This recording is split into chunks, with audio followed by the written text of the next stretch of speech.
नमस्कार दोस्तों, स्वागत है। आज का बिग ब्रेकिंग न्यूज यह है कि अतुल प्रसाद ने जो टीआरई 2 में बहाली किया है वो बहाली एक फर्जरी बहाली है।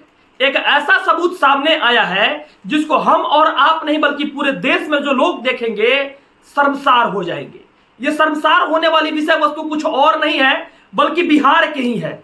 लेकिन मैं बोलना चाहता हूं उससे पहले कि पीजी का जितनी सारी डिग्री खरीदी गई है, बिहार में मात्र 82 कॉलेज ही है पीजी का। आप लोग गूगल पर भी सर्च कर सकते हो कि बिहार में पीजी कॉलेज कितना है, तो टोटल नंबर ऑफ कॉलेज जब सर्च करोगे तब 82 शो करेगा। तो सोचिए कि पिछले 4 साल में वो कौन सी कालखंड है कि जिसमें 90,000 और 80,000 या 1 लाख पीजी का सर्टिफिकेट कहां से आया। ये इतने सारे लोग बहाली में आए तो आए कैसे? क्योंकि मात्र 10% आरक्षण दिया गया था बाहरी कैंडिडेटों को। इन बाहरी कैंडिडेटों के द्वारा 80% इस सीट पर घपलेबाजी किया गया है। ठीक उसी तरह से समय आया और इस समय की दौर में एक ऐसी विषय वस्तु हम लोग के सामने, हम लोग के परिपक्ष सामने खड़ी हुई है जिसको हम लोगों ने के द्वारा शब्दों में व्यक्त नहीं किया जा सकता है। ये पीजी घोटाला और पीजी डिग्री के पहले मैं ये भी कहूंगा कि जो लोग चैनल पर नए हैं वीडियो को अंतिम तक जरूर देखें। इसलिए देखें ताकि इस वीडियो के माध्यम से समझ पाए कि क्या सत्यम झूठ बोल रहा है या सत्यम सही बोल रहा है। अगर सत्यम झूठ बोल रहा है तो उसके लिए भी आप लोग कमेंट बॉक्स में कमेंट कीजिए, और सत्यम सही बोल रहा है तो उसके लिए भी आप लोग कमेंट बॉक्स में कमेंट कीजिए। और सबसे बड़ी आभार अभिनंदन यह है कि जो लोग चैनल पर नए हैं अगर लाल बटन दबाइएगा तो आने वाले समय में आपको भी मौका मिलेगा, यानी सब्सक्राइब कीजिएगा तो एक परिवार का हिस्सा बन पाइएगा। इसके साथ साथ आगे कार्य भी किया जाएगा। आते हैं अपने टॉपिक पर, और टॉपिक पर आने से पहले मैं बताना चाहता हूं सारे भाइयों और बहनों को, एक लड़की है आरती कुमारी।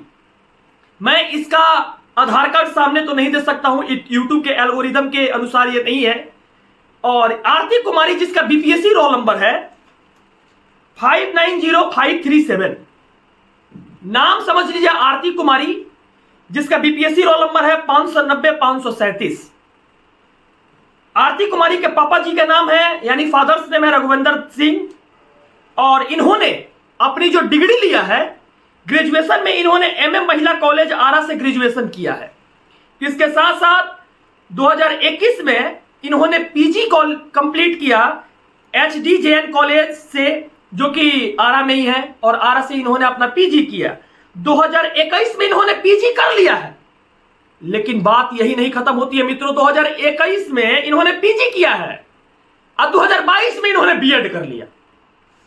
आपके सामने 2022 में एसएस कॉलेज टीचर एजुकेशन से इन्होंने बीएड कर लिया। मैं फिर से पूरे प्रूफ के साथ इनका मैं दिखाना चाहता हूं। जब इन्होंने फॉर्म भरा था उस फॉर्म में इनका नाम आरती कुमारी थी और फादर्स नेम रघुवेंद्र सिंह था। इनका रजिस्ट्रेशन डेट हुआ है 10 तारीख 11वां महीना 2023 को, और इनका बीपीएससी रोल नंबर है 590-537, यानी 590537। इसके साथ साथ इन्होंने 2018 में, आप लोग कटिंग देखिए दोस्तों, 2018 में इन्होंने एमएम महिला कॉलेज से इन्होंने ग्रेजुएशन किया, और साथ साथ पीजी करने के लिए इन्होंने एसडीजेएन कॉलेज से इन्होंने पीजी किया, यानी 3 साल का गैप रहा पीजी में, ठीक है, उन्होंने पीजी किया। लेकिन इतना ही नहीं दोस्तों, 2022 में इन्होंने बीएड कर लिया, यानी बीएड 1 साल का कोर्स था, इन्होंने बीएड 1 साल में कंप्लीट कर लिया। ये पैरेलल डिग्री कोर्स इन्होंने किया। दोस्तों इतना ही मैं नहीं कहना चाहता हूं, बस यही कहना चाहता हूं कि अतुल प्रसाद के द्वारा ये सारी विषय वस्तु को आप लोग देख रहे होंगे। आप लोग बीपीएससी का जो कार्ड चल रही है आप लोग के सामने ये चीज देख रहे होंगे। इसमें आरती कुमारी के द्वारा फादर रघुवेंद्र सिंह है, और इन्होंने जो काम किया है, मैं यही बोलने वाला हूं कि पूरे बिहार के दोस्तों के साथ ये स्कूल ज्वाइन भी कर ली। यानी बीपीएससी का पोर्टल इतना मजबूत भी नहीं था कि पीजी के बाद 2 साल बीएड करने में लगता है। 2 साल नहीं, आप सिर्फ पैरेलल डिग्री कोर्स किए हैं उसके बाद भी आपको सर्टिफिकेशन मिल जा रहा है। आखिर इनके पास सीएलसी आया कहां से? आखिर ये सीएलसी जमा की कैसे? यानी इन्होंने फर्जी डिग्री खरीदा है कि नहीं खरीदा है? अगर खरीदा है तो कमेंट बॉक्स में जरूर कीजिए, सीना ठोक के कहिए कि खरीदा है इन्होंने। और इन्होंने जो काम किया है पूरे बिहार को शर्मसार करने वाले काम किया है कि नहीं किया है? मैं पूछना चाहता हूं पूरे बिहार के भाइयों से, मैं पूछना चाहता हूं अतुल प्रसाद से कि क्या अतुल प्रसाद आपका पोर्टल कितना मजबूत था कि 2 साल के बाद बीएड डिग्री को लेना चाहिए या पीजी डिग्री को लेना चाहिए? 2 साल के लिए उसमें कुछ एल्गोरिदम होना चाहिए, उसमें कुछ डाटा होनी चाहिए, कि जिस डाटा के अनुसार, जिस एल्गोरिदम के अनुसार आपका पोर्टल अगर मान लीजिए 1 साल ले रहा तो वो नहीं लेता, वो सॉफ्टवेयर नहीं लेता, लेकिन आपने तो वो काम नहीं किया। अतुल प्रसाद से मैं पूछना चाहता हूं कि 3 बार इन्होंने कागज की जांच की है, 3 बार इन्होंने कागज की जांच की है। आज भी मैं कहता हूं कि 300 सब्जेक्ट का टीआरई 2 में 300 सब्जेक्ट का अगर आप आरटीआई निकलवा लेते हो, मैं दावे के साथ कहता हूं कि 80% लड़का ऐसे है जो बाहरी कैंडिडेट आया है, उत्तर प्रदेश से, झारखंड से, दिल्ली से, महाराष्ट्र, भारत के 28 स्टेट से 80% लड़का है जो आया है। क्योंकि भारत के अंदर एक ऐसा कालखंड बिहार का है जिसमें मात्र केवल 82 को कॉलेज है, मात्र 82 को कॉलेज है, जिसकी जिला 38 को है, 534 को ब्लॉक है, जिसके अंदर 243 विधानसभा सीट है और 40 को सांसद का सीट है, 16 को राज्यसभा सांसद की सीट है। तो मैं पूछना चाहता हूं इन लोगों से कि मात्र 82 को कॉलेज में कैसे इतने सारे स्टूडेंट हैं और कैसे इन लोगों के नियुक्ति पत्र मिला? क्या इन लोग की जांच हुई? जब ये 2 साल के अंदर इनकी जांच नहीं हो पाई, ये आरती कुमारी का जो सिचुएशन है, ये बिहार के अंदर एक ही आरती कुमारी नहीं है। आप देखे होंगे कि जो बैंक्वेट हॉल के अंदर जो लोग पकड़े गए थे, जिसमें 150 से ऊपर महिलाएं थी, 150 से ऊपर महिलाएं कैंडिडेट थी वहां पर बैंक्वेट हॉल में, और उन लोगों को छोड़ा भी गया था, उन लोगों को छोड़ा भी गया था। और सरकार की ऐसी कौन सी कानून व्यवस्था है? इस कानून व्यवस्था को सरकार नहीं समझती है, और बिहार के बच्चों के लिए कोई ना लीक पेपर के लिए कोई कानून बना, ना बीपीएससी इसके ऊपर कार्रवाई किया, ना ही सरकार के कोई पक्ष नेता विरोधी दल के लोग कार्रवाई किए, ना माननीय मुख्यमंत्री जी कार्रवाई किए। तो माननीय मुख्यमंत्री जी से क्या मैं उपेक्षा करूं? बिहार के लोग क्या उपेक्षा करें कि जो लोग आतंकवादी उनको बहाली कीजिएगा? यानी बिहार में किस तरह से डॉक्यूमेंट जांच हुआ आप लोग देख लीजिए।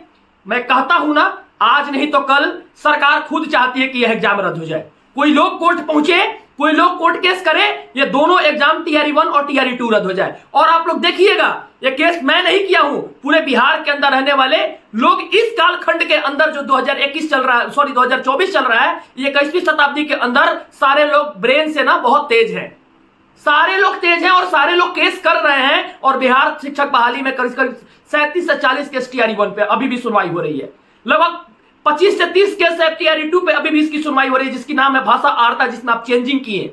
और मैं बोलना चाहता हूं अतुल प्रसाद आपको कि आप उस लोगों को बहाली में मौका दिए हो जो लोग को बहाली में मौका नहीं देना चाहिए था। आज मैं बोलना चाहता हूं एक बात और, आज सारे लोगों को, बीएड वाले भाइयों को छठा चरण से वेतनमान बंद है ना, आप देख लीजिए, न्यूज 18 का पुष्टिकरण देख लीजिए। मैं बार बार कहता हूं कि उनको निकाला जाएगा, इनकी सॉफ्टवेयर अलग कर दी गई है, एनआईओएस वाले भाई का सॉफ्टवेयर अलग कर दिया गया। क्यों किया गया है?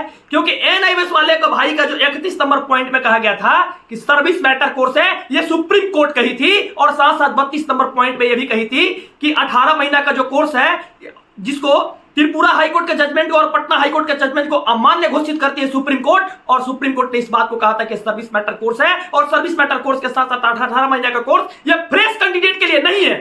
किस बात के रिव्यू में जा रहे हो? किस बात के रिव्यू में जा रहे हो? इतने सारे आतंकवादियों को फांसी होता है, इतने सारे लोगों को सुप्रीम कोर्ट के द्वारा फांसी दिया जाता है, क्या दामिनी हत्याकांड के जितने सारे लोग उसको भी रिव्यू में जाकर बचा लेते? क्या एक बार सुप्रीम कोर्ट की जो फैसला आ गई ना, वो ऑडिक्ट आ गई ना, उसको कानून नहीं, कानून है देश के न्यायालय के अनुसार देखा जाए तो वो कानून बन गया कि फैसला आ गया तो आ गया। आप किस हक से रखे हो अभी तक बहाली में?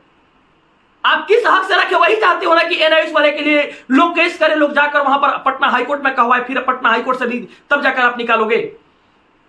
बीएड वाले के लिए तो एक लड़की अररिया से थी, कोई लड़की गई थी अररिया से, वो डिस्पोज कराकर केस चली आई, भाग ले आई, सुप्रीम कोर्ट फाइन कर रहा था उसको। यानी छठा चरण भी खत्म कर दिया सरकार, बीएड कैंडिडेट को भी हटा दिया, डीएलएड कैंडिडेट को भी हटा दिया, इसके साथ सॉरी एनआईओएस कैंडिडेट को भी हटा दिया। इसके साथ साथ अभी फोल्डर उनकी अलग करके रखी गई है, आज न्यूज 18 के द्वारा बताया जा रहा है, लेकिन इसके 3 दिन पहले ही मैंने पुष्टिकरण कर दिया था कि एनआईओएस फोल्डर और बीएड का फोल्डर अलग किया गया है। मैं पूछना चाहता हूं भाइयों कि क्या आपको मेरे ऊपर भरोसा है कि नहीं है? जो आज जो मिसाइल की जांच हो रही है, जो कुमार सत्यम के द्वारा उठाया गया मांग है, जो आप लोग को 82 नंबर से लेकर 90 नंबर के बीच में जांच हो रही, जो लोग निकले जाएंगे, क्या उनके जगह पे सप्लीमेंट्री रिजल्ट चाहिए कि नहीं चाहिए पूरे बिहार को? इसके बाद भी 37 से 40 केस टीआरई 1 पर है, क्या हम किए हैं? हमारे नाम का केस है। मैं तो इस सारी विषय वस्तु को देखता हूं और देखने के बाद मैं अपने अंतर्हित से, प्रेरणा से मैं इस चीज को देख रहा हूं कि टीआरई 1 और टीआरई 2 भी रद्द हो रही है। इस तरह की धांधलेबाजी और इस तरह की घोटालेबाजी हुई है बहाली के अंदर। क्या पैसा लिया गया था आरती कुमारी से? क्या आरती कुमारी से पैसा लिया गया था? पूछता है बिहार, और पूछते हैं वो सारे लोग जो लोगों की नौकरी नहीं लगी है, 1 नंबर 2 नंबर से रोड पे है। आज मैं पूछना चाहता हूं भाइयों, क्या आप लोग समर्थन में हो या नहीं हो कि टीआरई 1 टीआरई 2 रद्द हो? इस तरह की लोगों की बहाली की गई है। अगर पीजीटी की डिग्री जांच कर दी जाए ना, जांच कर दी जाए, 80% लोग ऐसे हैं जो डिग्री खरीदे हैं। और ये बात कैसे पता चलेगी? आरटीआई करके जिस कालखंड में इस डिग्री को लिया गया था, उस कालखंड में कितने बच्चे पास किए हैं, आरटीआई सारी यूनिवर्सिटी पर किया जाए, वो यूनिवर्सिटी डाटा निकाल कर दे देगी सबके साथ कि कितने बच्चे पास किए, उस डाटा से मिला लीजिए, पता चल जाएगी दूध की दूध और पानी की पानी। लेकिन इस बिहार के अंदर वो बच्चे जो हैं, उनको जो नौकरी के लिए ललायित हैं, उन बच्चों को रोड पर रख दिया गया। इस आरती कुमारी जैसे कितने बच्चे हैं? सरकार अगर न्यूज को भी देख रही है ना, तो इसको अनून कर देगी। उस आरती कुमारी को नहीं निकालेगी, अनून कर देगी। क्योंकि सरकार को बहाली से मतलब था, सरकार को चुनाव से मतलब था, सरकार को जनता के अंदर, जनता के लिए, जनता के द्वारा दिया गया वोट से मतलब था। इस लोकतांत्रिक देश में नैतिक आधार पे वोट लेना और नैतिक दृष्टिकोण को ठेस पहुंचाना कोई सीखे तो सरकार से सीखे। और सरकार को अगर आपको सबक सिखाना है तो आने वाला विधानसभा में जरूर आप लोग तैयार रहिए। और मैं बोलना चाहता हूं, इसके ऊपर मैं राजनीतिक वीडियो भी बनाना स्टार्ट कर रहा हूं। एक नई चैनल की शुरुआत कर रहा हूं कि दूध का दूध और पानी का पानी पूरे बिहार देख पाए। जय हिंद, जय भारत।